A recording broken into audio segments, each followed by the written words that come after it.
नमस्कार दोस्तों, आप लोगों का बहुत बहुत स्वागत है आपके अपने यूट्यूब चैनल पर। दोस्तों, आज की इस वीडियो में जो भी फ्रेंड्स लोग railway NTPC group D exams की तैयारी कर रहे हैं, उनके लिए दोस्तों आज की इस वीडियो में हम लोग कला और संस्कृति यानी दोस्तों जो आपका आर्ट एंड कल्चर टॉपिक है, इस टॉपिक से संबंधित दोस्तों आज की इस video most important questions cover करेंगे। और ये सभी ऐसे क्वेश्चंस होने वाले हैं जो दोस्तों आपके रेलवे के प्रीवियस ईयर एग्ज़ाम में बार बार पूछे हुए हैं। और दोस्तों आर्ट एंड कल्चर का दोस्तों आज की इस वीडियो हम लोग पार्ट 1 कवर करेंगे, ठीक है। तो इम्पॉर्टेंट होने वाली क्लास आपके आने वाले एग्ज़ाम्स के लिए। जिन भी स्टूडेंट्स का एनटीपीसी का एग्ज़ाम स्टार्ट होने वाला है जून में, तो वो ज़रूर इस वीडियो को एक बार देख कर जाइएगा, क्योंकि यहाँ से आपके एग्ज़ाम में क्वेश्चन 100% देखने को मिलते हैं। तो चलते हैं दोस्तों, आज की इस वीडियो को हम लोग स्टार्ट कर लेते हैं। उससे पहले जो भी फ्रेंड्स लोग हमारे इस चैनल पर पहली बार आए हैं, अगर आप लोगों ने चैनल को जो है अभी तक सब्सक्राइब नहीं किया तो प्लीज़ आप लोग चैनल को फटाफट सब्सक्राइब कर लीजिएगा। तो दोस्तों आपकी स्क्रीन पर फर्स्ट क्वेश्चन है कि सूरज कुंड मेला, जिसे अंतर्राष्ट्रीय शिल्प मेला भी कहा जाता है, डाडा में आयोजित किया जाता है। यानी दोस्तों जो सूरज कुंड मेला है, इसे अंतर्राष्ट्रीय शिल्प मेला भी कहा जाता है। आपको ध्यान रखना दोस्तों, जो सूरज कुंड मेला है इसको शिल्प मेला के नाम से भी जानते हैं। और यहाँ पर जो आपसे क्वेश्चन पूछा जा रहा है कि इसका जो आयोजन है वो भारत के किस राज्य में किया जाता है। देखिए एनटीपीसी 2022 में क्वेश्चन पूछा गया। अगर आपको यकीन नहीं होता तो दोस्तों अगर आप लोग 2022 में एग्ज़ाम दिया होगा तो आपको मालूम होगा, या आप मार्केट में जो सॉल्व पेपर आते हैं आप उनको उठाकर देख लीजिए, क्वेश्चन आपको मिल जाएगा, ठीक है। तो जो आपका दोस्तों सूरज कुंड मेला है, ठीक है, ये आपके भारत के हरियाणा राज्य में लगता है। यहाँ पर क्वेश्चन का राइट आंसर जो ऑप्शन ए है बिल्कुल करेक्ट हो जाएगा। आइए दोस्तों हम लोग सूरज कुंड मेला से संबंधित और पॉइंट्स के बारे में जान लेते हैं, जहाँ से आपके एग्ज़ाम में क्वेश्चन बन सकता है। तो दोस्तों सूरज कुंड मेला जो है ये हरियाणा राज्य में लगता है, ये बात क्लियर हो गई। इसके बाद दोस्तों ये एक वार्षिक शिल्प मेला है, ठीक है। यानी सूरज कुंड मेला जो है ये हर वर्ष हरियाणा राज्य में लगता है, तो ये एक वार्षिक मेला भी कहा जाता है। और इसे अंतर्राष्ट्रीय शिल्प मेला के रूप में भी जाना जाता है, तो आपको ध्यान रखना है। और दोस्तों अगर बात करें हरियाणा के किस ज़िले में दोस्तों लगता है, तो ये फरीदाबाद जो डिस्ट्रिक्ट है वहाँ पर जो सूरज कुंड है वहाँ पर ये मेला का आयोजन किया जाता है, तो आपको ध्यान रखना है। और दोस्तों जो सूरज कुंड मेला है ये दुनिया का सबसे बड़ा एक शिल्प मेला है, जो कितने दिनों तक चलता है, तो 15 दिनों तक चलने वाला ये मेला है। और ये जो मेला है दोस्तों लोगों को ग्रामीण संस्कृति का परिचय भी देता है। तो इम्पोर्टेंट है, ये सभी पॉइंट आपको ध्यान रखना है। और अगर बात करें दोस्तों जो अंतर्राष्ट्रीय शिल्प मेला जो सूरज कुंड मेला है, इसका प्रारंभ वर्ष यानी जो ये इसकी जो शुरुआत है वो किस वर्ष हुई थी, तो 1987, ठीक है, 1987 से दोस्तों इसकी शुरुआत हुई। तो ये बात भी आपको ध्यान रखनी है। चलिए इसके बाद नेक्स्ट क्वेश्चन है एंथ्यूरियम, जिसका नामकरण एक प्रसिद्ध फूल के नाम पर हुआ है, यह किस राज्य का एक प्रमुख पर्व है। तो दोस्तों अगर बात करें एंथ्यूरियम की, दोस्तों जो एंथ्यूरियम है एक फूल का नाम है, ठीक है। एंथ्यूरियम जो शब्द है ये एक फूल का नाम है, ठीक है। और इसी के नाम पर दोस्तों एक पर्व मनाया जाता है एंथ्यूरियम पर्व। तो ये किस राज्य में मनाया जाता है, तो दोस्तों ये भारत के मिजोरम राज्य में मनाया जाता है। क्वेश्चन का यहाँ पर जो ऑप्शन ए है बिल्कुल करेक्ट हो जाएगा। चलिए इसके बाद हम लोग कुछ पॉइंट्स के बारे में जान लेते हैं। देखिए एंथ्यूरियम जो क्या है एक फूल है जो मिजोरम राज्य में पाए जाते हैं, और इन्हीं फूलों के नाम पर ही यहाँ एंथ्यूरियम त्यौहार मनाया जाता है, तो आपको ध्यान रखना है। चलिए इसके बाद नेक्स्ट क्वेश्चन है कि कर्नाटक, तेलंगाना और आंध्र प्रदेश में गुड्डी पड़वा त्यौहार को किस अन्य नाम से जाना जाता है। तो दोस्तों बात करें गुड्डी पड़वा त्यौहार की, तो इसको कर्नाटक, तेलंगाना और आंध्र प्रदेश में और किस नाम से जानते हैं।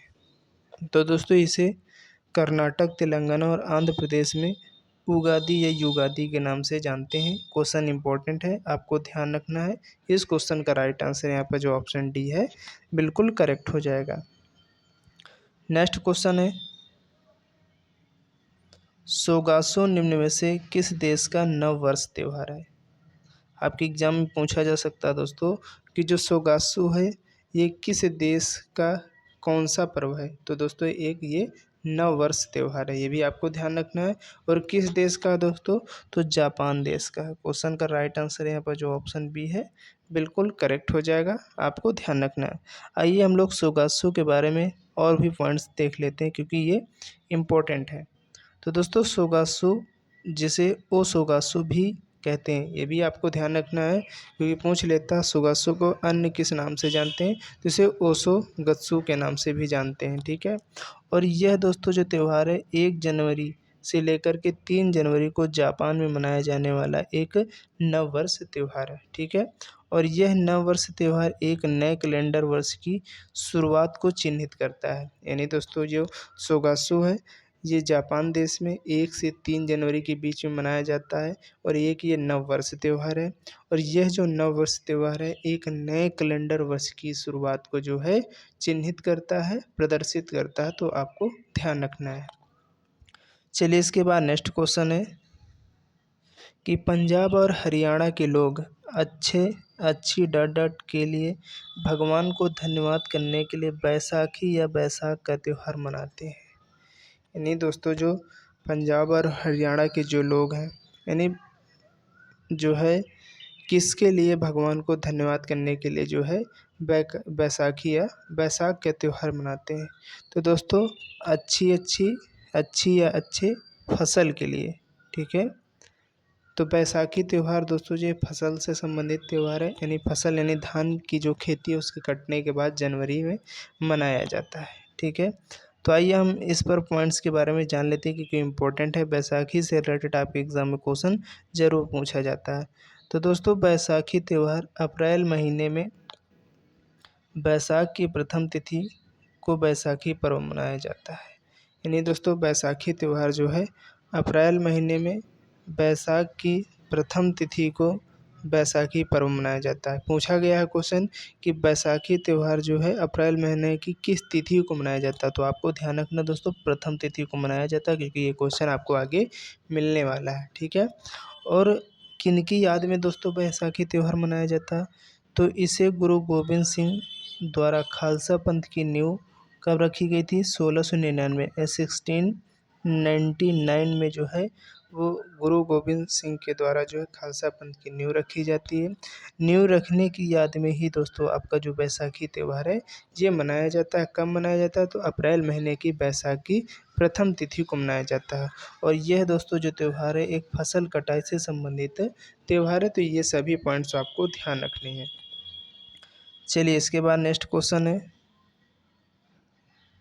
कि नौ कलेवर एक अनुष्ठान है जिसमें भगवान जगन्नाथ, बलभद्र, सुभद्रा और सुदर्शन की जो काष्ठ प्रतिमाओं का नियमित नवीनीकरण किया जाता है। नौ कलेवर रथ यात्रा का आयोजन कहाँ किया जाता है? देखिए क्वेश्चन आपको इतने जो है कंफ्यूज करने के लिए इसमें इतने जो शब्द हैं वो जोड़े गए हैं। आपको दोस्तों पूछा गया साफ साथ कि जो नौ कलेवर रथ यात्रा इसका आयोजन कहाँ होता है, तो दोस्तों इसका जो आयोजन है पुरी कहाँ पड़ता है दोस्तों? आपके उड़ीसा राज्य में पड़ता है। तो वहाँ पर दोस्तों जो नौ कलेवर रथ यात्रा है इसका आयोजन होता है। दोस्तों नौ कलेवर जो शब्द है इसका मतलब क्या होता है? तो दोस्तों इसका मतलब होता है नया शरीर। यानी नया शरीर मतलब जिसमें जो भगवान जगन्नाथ हैं, बलभद्र, सुभद्रा और सुदर्शन है, इनकी जो काष्ठ प्रतिमाएं हैं इनका दोस्तों जो है नवीनीकरण किया जाता है। और जो नई प्रतिमाएं बनाई जाती हैं वो नई किस्म की जो नीम की लकड़ी है उसकी बनाई जाती हैं। ठीक है, और उन्हें जो है आपकी स्थानीय भाषा के रूप में दारू ब्राह्मण कहते हैं। तो आइए हम लोग आगे पॉइंट्स देख लेते हैं इसके बारे में जो इम्पोर्टेंट है। तो दोस्तों नौ कलेवर का जो अर्थ होता है नया शरीर होता है, आपको ध्यान रखना है।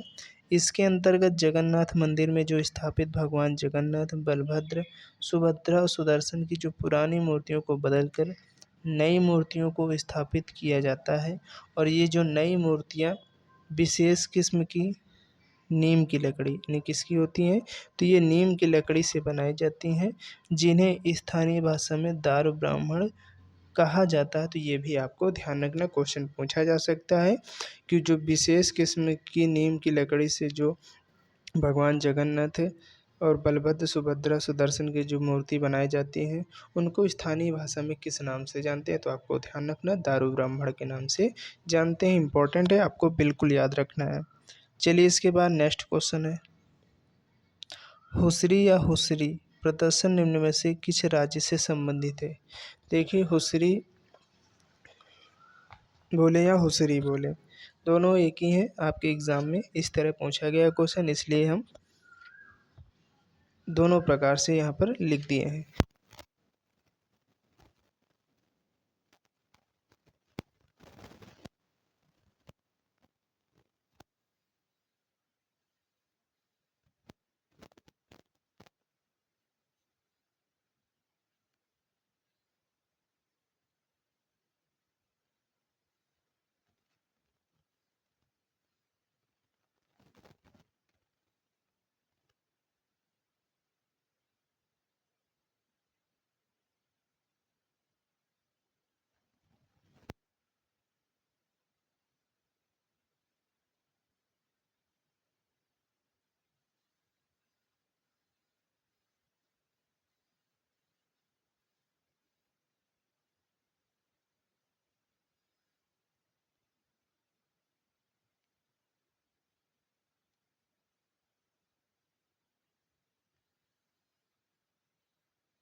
अगर बात करें मकर संक्रांति का त्यौहार हमेशा किस तारीख को मनाया जाता है? तो 14 या 15 जनवरी को मनाया जाता है। आप लोग जानते भी होंगे, और हर साल आप लोग 14 या 15 जनवरी को इसे पर्व को जो है मनाते हैं। और दोस्तों मकर संक्रांति को खिचड़ी पर्व भी कहा जाता है, क्योंकि इस दिन जो है उड़द और चावल को मिक्स करके खिचड़ी बनाई जाती है, इसलिए कहीं कहीं इसे खिचड़ी त्यौहार भी कहते हैं। जैसे आपका उत्तर पूर्वी भारत हो गया और पश्चिम बंगाल हो गया, आपका बिहार हो गया, झारखंड हो गया, तो यहाँ पर इसे खिचड़ी के नाम से भी जानते हैं, तो आपको ध्यान रखना है।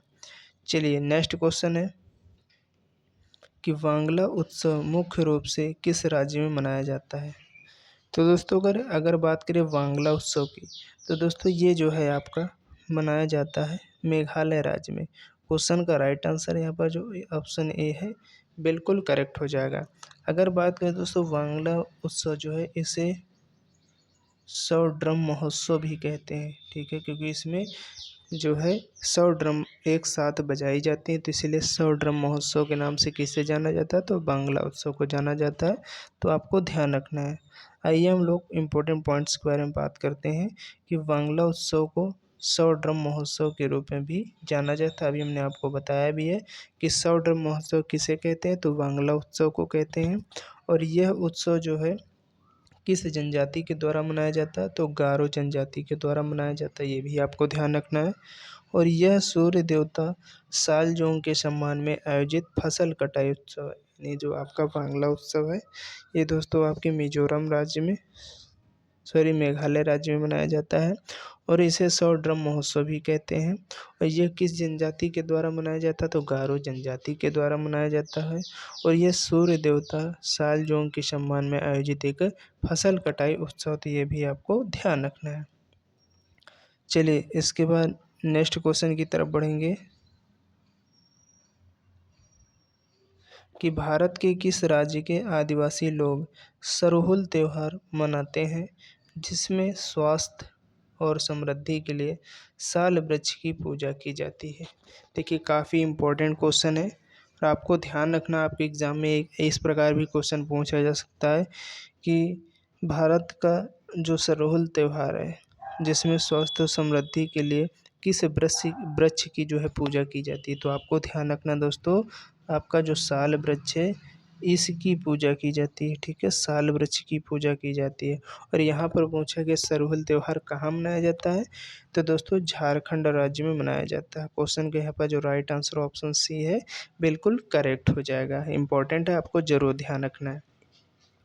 नेक्स्ट क्वेश्चन है कि तमिलनाडु राज्य में बंगाल की खाड़ी के निकट स्थित पुम्पुहार समुद्र तट डाडा उत्सव के लिए प्रसिद्ध है। यानी दोस्तों जो आपका तमिलनाडु राज्य है वहाँ पर बंगाल खाड़ी है, उसके निकट दोस्तों आपका जो पुम्पुहार समुद्र तट है ये किस उत्सव के लिए प्रसिद्ध है। तो आपको ध्यान रखना है दोस्तों, जो आपकी चैत्र पूर्णिमा है इसके लिए दोस्तों ये जो है फेमस है। तो यहाँ पर क्वेश्चन का राइट आंसर ऑप्शन ए जो है बिल्कुल करेक्ट हो जाएगा।